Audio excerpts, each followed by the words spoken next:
ہم مسکراتے ہیں، ہزاروں درد سہ کر اس لیے ہم مسکراتے ہیں۔ زمانہ زخم دیتا ہے، زمانہ زخم دیتا ہے، نبی مرہم لگاتے ہیں۔ زمانہ زخم دیتا ہے، نبی مرہم لگاتے ہیں۔ ہزاروں درد سہ کر اس لیے ہم مسکراتے ہیں۔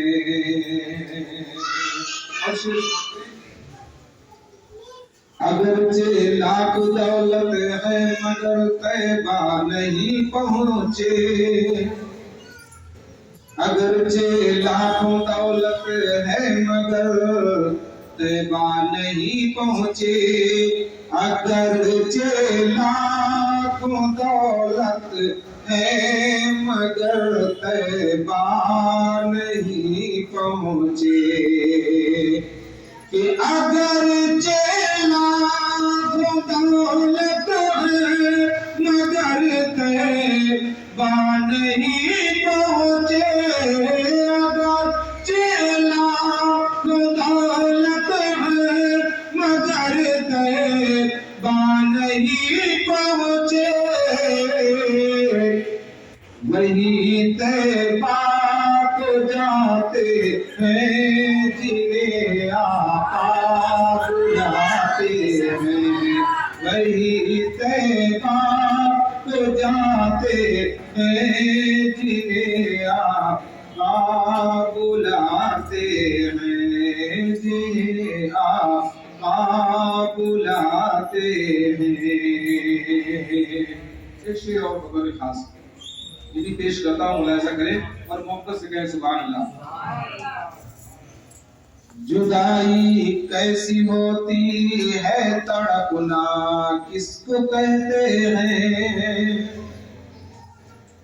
جدائی کیسی ہوتی ہے تڑپنا کس کو کہتے ہیں، جدائی کیسی ہوتی ہے تڑپنا کس کو کہتے ہیں، جدائی کیسی ہوتی ہے تڑپنا کس کو کہتے ہیں، جدائی کیسی ہوتی ہے تڑپنا کسی کو کہتے ہیں، جدائی کیسی ہوتی ہے تڑپنا کسی کو کہتے ہیں، یہ باتیں ان سے پوچھو جو، یہ باتیں ان سے پوچھو جو مدینہ چھوڑ آتے ہیں، یہ باتیں ان سے پوچھو جو مدینہ چھوڑ آتے ہیں۔ زمانہ درد دیتا ہے، نبی مرہم لگاتے ہیں۔ اور ایک شعر اور خاص، اس کے بعد میں مولانا صاحب کی دعا ہے کہ 3 بجے تک میں ختم ہو جائے تو وقت کا مکمل لحاظ کیا جائے گا۔ بس آپ سے شعر سماعت کر لیں، محبت سے ایک بار پھر ثواب کی نیت سے کہیں سبحان اللہ۔ اگر آپ چاہتے ہیں مرحومہ کو ثواب ملے تو آپ سبحان اللہ بولے، ورنہ آپ سے کوئی گزارش نہیں ہے، ایک بار کہیں یا رسول اللہ۔ یہ باتیں ان سے پوچھو جو مدینہ چھوڑ آتے ہیں، رسول پاک کی نعتوں کے، رسول پاک کی نعتوں کا یہ انعام ملتا ہے، نبی کی نعت کے صدقے ہمیں انعام ملتا ہے، رسول پاک کی نعت، رسول پاک کی نعت کا انعام ملتا ہے، رسول پاک کی نعت کا انعام ملتا ہے۔ کیا کہ ہمارے گھر کے آنگن میں، ہمارے گھر کے آنگن میں فرشتے روز آتے ہیں، ہمارے گھر کے آنگن میں فرشتے روز آتے ہیں، زمانہ درد دیتا ہے، زمانہ زخم دیتا ہے، نبی پر ہم لگاتے ہیں۔ آئیے عالم نبی فاضل جدید حضرت علامہ مولانا محمد مرتضیٰ صاحب قبلہ مصباحی کا استقبال نعرہ تکبیر اور نعرہ رسالت سے کریں۔ سبھی لوگ محبت سے ایک ساتھ مل کر کے نعرہ لگائیں، نعرہ تکبیر، نعرہ رسالت، علماء اہل سنت، جشن عید میلاد النبی، عصمت اعلیٰ حضرت، نعرہ تکبیر، نعرہ رسالت۔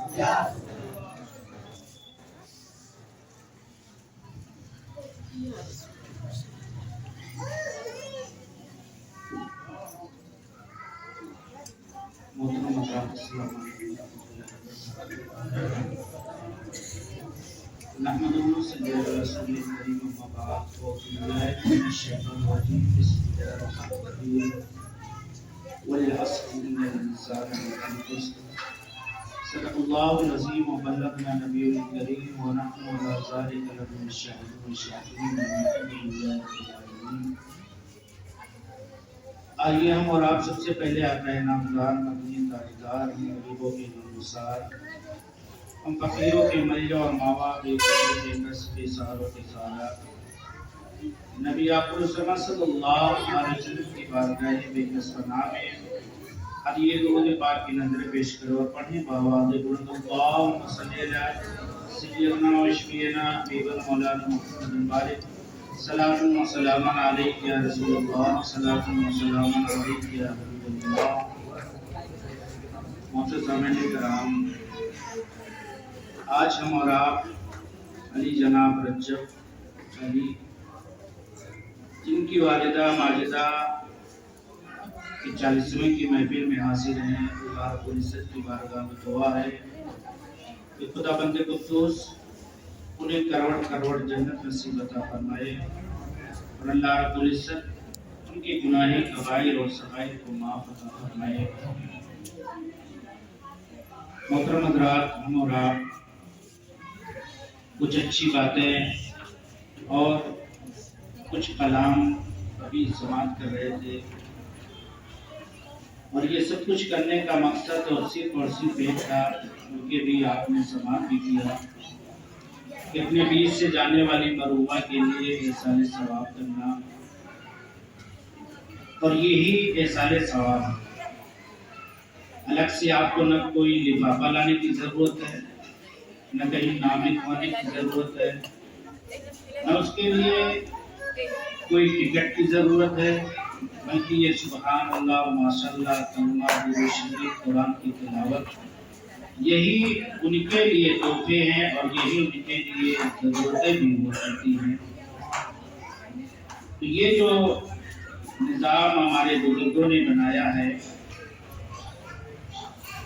کہ اپنے مرحومین کے لیے ہم اور آپ اپنے بیچ سے جانے والوں کو یاد کریں، تو یہی طریقہ ہمارے اور آپ کو یاد کرنے کا ہے کہ کوئی درود شریف پڑھتا ہے، کوئی کلمہ شریف پڑھتا ہے، کوئی قرآن کی تلاوت کرتا ہے، کوئی نعت و منقبت پڑھتا ہے، کوئی دین کی باتیں بتاتا ہے، اور یہ سب کچھ ہم اور آپ انہی کی روح کو ایصال ثواب کر دیتے ہیں۔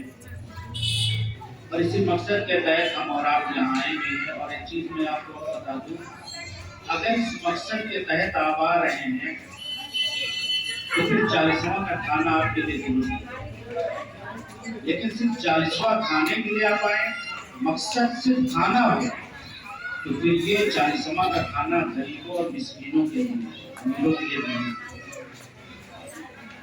تو اگر یہ نیت بنا کے آئے کہ ہم ان کے لیے سارے ثواب کریں گے، قرآن پاک کی تلاوت کریں گے، ذکر و اذکار کریں گے، تو پھر اس نیت سے ہمارے دونوں فائدے ہو جائیں گے۔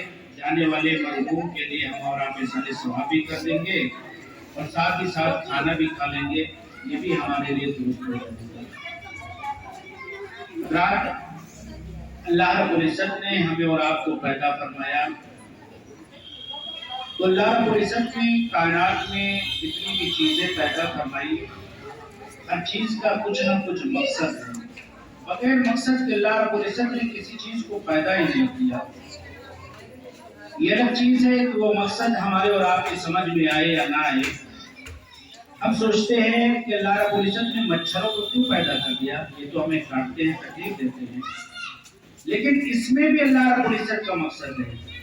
مچھروں کے بارے میں بیان کیا جاتا ہے کہ کچھ انسان کے جسم میں زہریلا خون یا اس طرح کی چیزیں جو زہریلی ہوتی ہیں، انہی مچھروں کے ذریعے اللہ رب العزت اس خون کو یا اس زہر کو انسان کے جسم سے نکال دیتا ہے۔ بظاہر تو ہمیں یہ لگتا ہے یار یہ بہت پریشان کرتے ہیں، مچھردانی لگاؤ، آل آؤٹ لگاؤ، پھر کہیں جا کر ان سے ہمیں اور آپ کو چھٹکارا ملتی ہے۔ تو کہنے کا مقصد یہ ہے کہ اللہ رب العزت نے جتنی بھی چیزوں کو بنایا، اللہ رب العزت نے ہر چیز کو ایک مقصد کے تحت بنایا۔ اسی طرح اللہ رب العزت نے ہمیں اور آپ کو بھی پیدا فرمایا، تو ہماری اور آپ کی پیدائش کا بھی ایک مقصد ہے۔ جب اللہ نے مچھر کو مقصد کے تحت پیدا فرمایا، مکھیوں کو جب مقصد کے تحت پیدا فرمایا، تو ہم اور آپ کو اشرف المخلوقات ہیں۔ ساری مخلوقوں میں سب سے اشرف اور اعلیٰ کتنی مخلوقیں ہیں؟ 18,000 مخلوق۔ سوچو، اللہ رب العزت نے جاندار 18,000 چیزوں کو پیدا فرمایا، جنہیں اللہ نے جان دیا۔ اس میں کیڑے مکوڑے، نباتات، حیوانات، ساری چیزیں آ جاتی ہیں۔ 18,000 مخلوق میں اللہ رب العزت نے جو سب سے عزت و اکرام کی مسند پر جسے بیٹھایا، اسے کہتے ہیں انسان۔ اللہ رب العزت نے 18,000 مخلوق کو پیدا فرمایا۔ 18,000 مخلوق میں اللہ رب العزت نے سب سے اشرف اور اعلیٰ بنایا حضرت انسان کو۔ اب سوچو، اللہ رب العزت نے 18,000 مخلوق میں جسے سب سے عظیم بنایا ہوگا، اس کا مقام اور مرتبہ ضرور الگ ہوگا، تو وہ ہے انسان جسے اللہ نے اشرف المخلوقات کو بنایا، اشرف المخلوقات بنایا اور ساری مخلوقوں میں سب سے اشرف اور اعلیٰ بنایا۔ تو ایک چیز تو یہ کلیئر ہو گئی کہ اللہ نے ساری مخلوقوں کو پیدا فرمایا، ان کے پیدا کرنے کا مقصد بھی اللہ رب العزت نے بیان فرمایا کہ ہم نے کیوں پیدا فرمایا، اور ساری مخلوقوں میں سب سے افضل انسان کو بنایا۔ اب جو انسان، جو اللہ کی رب العزت نے جسے سب سے اشرف اور اعلیٰ بنایا، اس کی ذمہ داریاں بھی زیادہ ہوتی ہیں۔ دیکھو، گھر کے کئی ممبر ہوتے ہیں، مثال کے طور پر آپ کے گھر میں 5 لوگ ہیں، تو 5 لوگ سارے ذمہ دار نہیں ہوتے، اس میں گھر کا گارجین ہوتا ہے۔ جتنی ذمہ داری اس کی ہوتی ہے، باقی لوگوں کی وہ ذمہ داریاں نہیں ہوتی ہیں۔ اسی طرح اللہ رب العزت نے 18,000 مخلوق پیدا کیا، ان 18,000 مخلوقوں میں انسان کو اللہ نے سب سے اشرف اور اعلیٰ بنایا، اور یہی نہیں کرے کہ اشرف اور اعلیٰ جب بنایا تو اسی اعتبار سے اس کی ذمہ داریاں بھی بڑھا دی گئی ہیں۔ اللہ رب العزت نے اسی اعتبار سے اس کو ذمہ داریاں بھی دی ہیں کہ انسان، ہم نے تجھے 18,000 مخلوق میں سب سے اشرف اور اعلیٰ بنایا، اسی اعتبار سے ہم نے تجھے سب سے زیادہ ذمہ داریاں بھی دی ہیں، تجھے سب سے زیادہ اعلیٰ بھی بنایا ہے اور اعلیٰ تجھے ذمہ داریاں بھی دی ہیں۔ تو ہمیں اور آپ کو اللہ رب العزت نے سب سے اشرف بنایا۔ ہر مخلوق میں کچھ نہ کچھ کمی ہے، لیکن انسان کو اللہ رب العزت نے سب سے اشرف اور اعلیٰ بنایا۔ تو ہماری اور آپ کی ذمہ داریاں بھی اشرف اور اعلیٰ ہیں۔ یہ تو کلیئر ہو گیا کہ اللہ نے سب سے اشرف اور اعلیٰ بنایا، ذمہ داریاں بھی ہمیں اور آپ کو دی، لیکن پیدائش کا ہمارے اور آپ کے مقصد کیا ہے؟